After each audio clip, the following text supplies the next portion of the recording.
Hi guys, இன்னைக்கு guide ஃபெஸ்டிவலுக்கு போகிறோம்.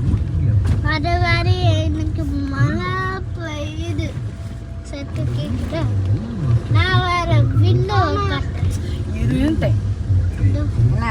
சாதம் மட்டும் வைங்க, சாம்பார் போதும். ஏதோ ஒரு கூட்டம் பொரியல் ஒன்று பண்ணலாம்.